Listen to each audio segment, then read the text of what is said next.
ఆ దుమ్మి ఫైట్లో, జెండాలు వేసే ఫైట్లో శ్రీకాంత్ కూడా ఇరుక్కొట్టేస్తారు పట్టుకుని. ఎక్కడ లేదని లేదు. ఓకే, సరే. స్క్రిప్ట్ విషయానికి వస్తే మీరు ప్రతి ఏ రోజు ఆ రోజు వచ్చేసి మార్నింగ్ ఉదయం పూట అందరికంటే ముందు వచ్చి ఒక గంట కూర్చొని ఆ రోజు సీన్ అంతా రాసేస్తారంట, నిజమేనా? కాదా? స్పాట్లో రాస్తారు. అదే స్పాట్ ముందు అదే అదే గంట ముందు రాస్తారు. అప్పుడు షూటింగ్ స్టార్ట్ అయ్యే ముందు రాస్తారు. షూటింగ్ స్టార్ట్ అయిన తర్వాత రాస్తాం. ఓకే, షార్ట్ చెప్పి రాస్తాం. షార్ట్ జరుగుతుంటే రాస్తాం. ఒక్కొక్కసారి సీన్ జరుగుతుంటే సైడ్ నుంచి అందిస్తూ ఉంటాను, ఇది చెప్పు అది చెప్పాను. ఓకే ఓకే, అంటే ఏంటి మీకు ముందు బౌండ్ స్క్రిప్ట్ అసలు ఉండదు? బౌండ్ స్క్రిప్ట్ అంటే ఏంటి నాకు ఇంతవరకు అర్థం కాదు. బౌండ్ స్క్రిప్ట్ అంటే సపోజ్ టిఎన్ఆర్ అండ్ కృష్ణవంశీ మాట్లాడుతున్న సీన్, ఇంటర్వ్యూ సీన్, ఓకే నేను రాయాలి.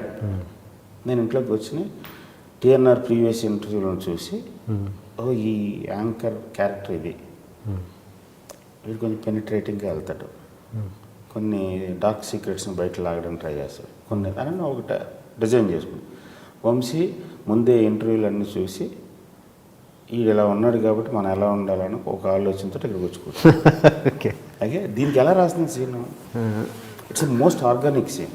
ఓకే ఓకే, చేస్తే రెండు కృష్ణవంశీలు అయిపోతాయి. రాస్తున్నప్పుడు సీన్ రాస్తున్నప్పుడు నేను నీ పాయింట్ ఆఫ్ వ్యూలో రాయాలా, నా పాయింట్ ఆఫ్ వ్యూలో రాయాలా, ఈ ఇంటర్వ్యూ చూస్తున్న జనం పాయింట్ ఆఫ్ వ్యూలో రాయాలా, అసలు ఒరిజినల్గా ఏమి కెమికల్ రియాక్షన్ జరుగుతుంది ఇక్కడ అనే దాని గురించి రాయాలి. That is decided by the director, A point of వ్యూలో చేద్దాం అనుకున్నప్పుడు ఇలా మాట్లాడచ్చు, తను దీనికి ఈ కౌంటర్ ఉండొచ్చు. ఇక్కడ ఒక ఫీలింగ్ ట్రాన్సాక్షన్ జరుగుతుంది కదా.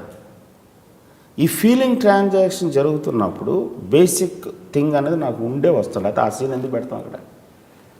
వచ్చిన తర్వాత then I talk to the artist or actors. Okay, వాళ్ళ బాడీ లాంగ్వేజ్ ఉంటుంది, వాళ్ళ మెమరీ పవర్ ఉంటుంది, వాళ్ళ స్కిల్ ఉంటుంది. There are certain things which look very nice, there certain things which doesn't look very nice. So అప్పుడు సెట్లో అది అంతా చేసిన తర్వాత సెట్ చేస్తాం. సెట్లో వాళ్ళ బాడీ లాంగ్వేజ్ చూసి, వాళ్ళ బిహేవియర్ చూసి అప్పుడు వస్తూ ఉంటుంది. ఇదివరకు కూడా పనిచేసి ఉంటాం కదా వాళ్ళతోటి, అప్పుడు వచ్చిన తర్వాత డిసైడ్ అవుతుంది. అంతేగాని సీన్ పేపర్ మీద పెడుతున్నాను అక్కడ, సీన్ టోటల్ కన్సీవ్ చేయట్లేదు. ఈ రెండింటి డిఫరెన్స్. కంటెంట్ మాత్రం ఆల్రెడీ మెటీరియల్ ఫామ్ అవుతూ ఉంటుంది. ఓకే ఓకే, అక్కడికి వచ్చి వాళ్ళకి చెప్పాలి కాబట్టి వాళ్ళు పదే పదే చూసుకోవాలి కాబట్టి పేపర్ మీద పెట్టాల్సి ఉంటుంది. చాలాసార్లు పేపర్ మీద కూడా పెట్టిన స్పాట్లో నిలబడి చెప్పేస్తుంటారు ఆవిడ. ఇప్పుడు ఫర్ ఎగ్జాంపుల్ మురారిలో ఆ నైట్ లక్ష్మి గారు బాధపడే సీన్ సడన్గా 6:30కో 7 o'clock ప్యాకప్ చేసిపోయే ముందు టక్కుమంట ఐడియా వచ్చింది, ఇవిడి డ్యూటీకి అని. ఆ ఇల్లు అమ్మ ఒక 2 hours యాక్షన్ చేద్దాం, ఓకేనా, ఏంటి వేసేనా ఇది ఇలా అనుకుంటున్నాను అంతా అన్న రెడీ అన్న. ట్రాలీ అందరు చెప్పి లైటింగ్ చేస్తూ ఉంటే చెప్పాను ఇలా ఓకే ఇది ఓకేనా, ఇలా చెప్పనా. షార్ట్ రెడీ అయిన తర్వాత ఒకసారి మానిటర్ ఇస్తే అప్పుడు మళ్ళీ అమ్మ ఇది బాగోలేదు, ఇది మీరు చెప్తే ఆడుగా ఉంది, లేదా ఇది చాలా బాగుంది, దీని మీదకి వెళ్దాం. ఓకే, అలాగే చాలాసార్లు మహేష్తో చేశాను, తారక్తో చేశాను. దానివల్ల మీకు అప్పటికప్పుడు డిసిషన్ తీసుకున్నప్పుడు మీ డేట్స్ క్లాష్ రావడం, కొంచెం ఎక్స్టెండ్ అవ్వడం, అలాంటి ప్రాబ్లమ్స్ ఎప్పుడు వస్తాయి? అవన్నీ ఆక్యుపేషనల్ థింగ్స్. ఓకే, ఇప్పుడు ఇది ఏమైనా బ్యాంక్ జాబా, ఇదేమన్నా ఎన్సీసీ క్యాడెట్ 9 to 5 ఫినిష్ చేశారు. Okay, it's about feeling. Sometimes మీకు కనెక్ట్ అవ్వచ్చు, సమ్టైమ్స్ రాకపోవచ్చు. ఓకే, మీ ఫీలింగ్, నేను అనుకుంటున్న ఒక ఫీలింగ్, అది నేను రెగ్యులర్గా ఈ ఫార్ములిక్ దాంట్లో ఉండను కాబట్టి, నాన్ ఫార్ములిక్ దాంట్లో చేస్తూ ఉంటాను కాబట్టి, ఆ వైపు వీళ్ళేమో ఈ ఫార్ములిక్ ఫిలిమ్స్కి అలవాటు పడిపోయి ఉంటారు కాబట్టి డైలాగ్ డిక్షన్తో సహా ప్రతిదీ చేంజ్ అవుతుంది.